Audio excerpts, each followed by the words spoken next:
అందరికీ నమస్కారం. ఈరోజు మనం ఒక అద్భుతమైన కథను ఒక లీడర్షిప్ కేస్ స్టడీలాగా చూద్దాం.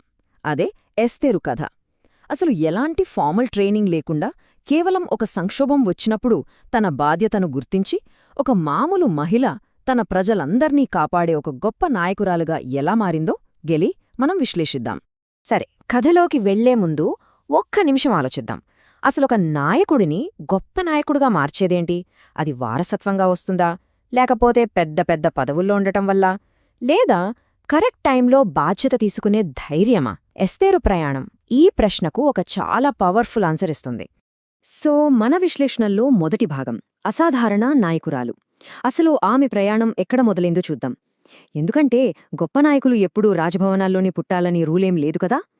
కొన్నిసార్లు మనం అస్సలు ఊహించని చోట్ల నుండి చాలా సాధారణమైన బ్యాక్గ్రౌండ్స్ నుంచే పుట్టుకొస్తారు.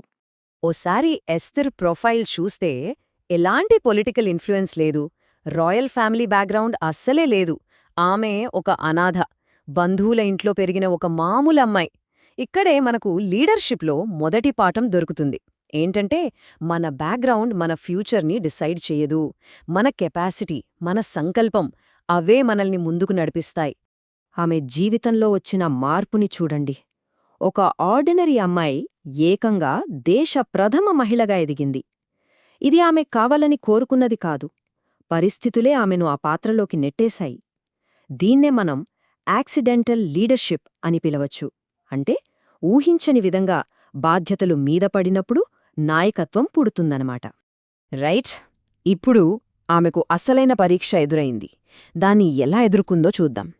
ఎందుకంటే సముద్రం ప్రశాంతంగా ఉన్నప్పుడు ఎవరైనా పడవ నడపగలరు, కానీ తుఫానొచ్చినప్పుడే గదా అసలైన కెప్టెన్ ఎవరో తెలిసేదు.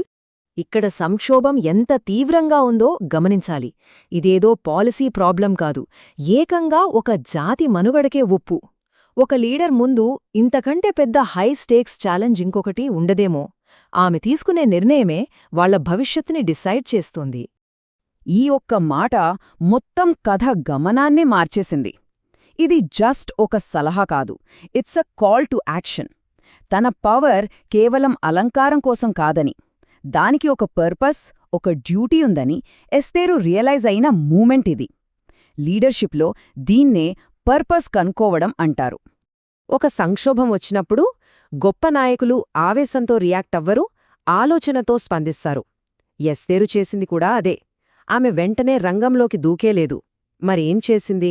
అంత ప్రమాదకరమైన మిషన్ కోసం స్ట్రాటజిక్గా ఎలా ప్రిపేర్ అయిందో ఇప్పుడు చూద్దాం.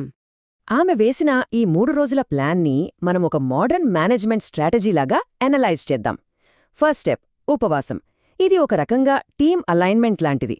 తన ప్రజలందర్నీ ఒకే లక్ష్యం కోసం ఏకం చేసింది. సెకండ్, ప్రార్థన.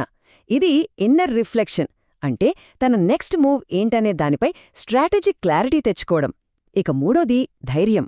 ఇది మైండ్ సెట్ ప్రిపరేషన్, ఆ రిస్క్ని ఎదుర్కోవడానికి మెంటల్గా స్ట్రాంగ్ అవ్వడం.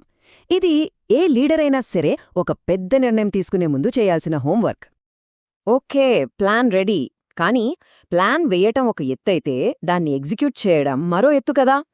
ఇప్పుడు ఆమె తన స్ట్రాటజీని ఎంత ధైర్యంగా అమలు చేసిందో చూద్దాం. అసలైన లీడర్షిప్ బయటపడేది ఇక్కడే. ఈ మాటలు చూడండి. చనిపోయినా పర్వాలేదు, ఇదేదో ఎమోషన్లో అనేసిన మాట కాదు. ఇదొక క్యాల్కులేటెడ్ రిస్క్. తన ప్రాణాలనే పణంగా పెడుతున్నానని ఆమెకు బాగా తెలుసు. కాని ఆ మిషన్ అంత ముఖ్యమైనది కాబట్టి ఆ పర్సనల్ రిస్క్ తీసుకోవడానికి రెడీ అయింది. దీన్నే మనం నిజమైన కమిట్మెంట్, డెడికేషన్ అంటాం. ఫైనల్గా ఆమె స్ట్రాటజీ వర్కౌట్ అయింది. ఆమె ధైర్యం గెలిచింది.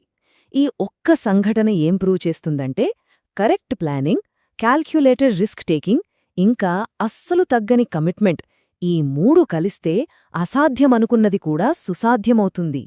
సో ఈ హిస్టారికల్ ఈవెంట్ నుంచి ఈ రోజుల్లో ఉన్న కార్పొరేట్ లీడర్స్, స్టార్టప్ ఫౌండర్స్ లేదా ఏ ఫీల్డ్లో ఉన్న లీడర్స్ అయినా సరే నేర్చుకోవలసిన కీ లెసన్స్ ఏంటో ఒకసారి చూద్దాం. ఓకే, సో మనం నేర్చుకున్న ముఖ్యమైన పాఠాలేంటంటే, నంబర్ 1, లీడర్షిప్ అనేది బ్యాక్గ్రౌండ్ నుంచి రాదు, బాధ్యత తీసుకున్నప్పుడొస్తుంది. నంబర్ 2, ధైర్యం ఎప్పుడూ అవసరమే, కానీ కరెక్ట్ టైంలో దాన్ని చూపించడం చాలా ముఖ్యం. Number 3, strategic preparation.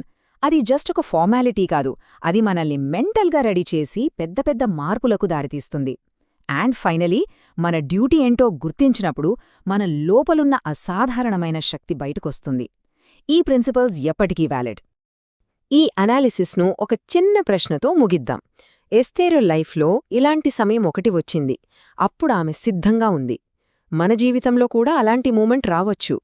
ఏదైనా అన్యాయాన్ని ఎదుర్కోవాల్సొచ్చినప్పుడు, ఒక టీంని లీడ్ చేయాల్సొచ్చినప్పుడు, లేదా సరైన దానికోసం నిలబడాల్సిన అవకాశమొచ్చినప్పుడు మనం కూడా ఎస్తేరులా ధైర్యంగా అడుగు ముందుకు వేస్తామా? ఒక్కసారి ఆలోచించండి.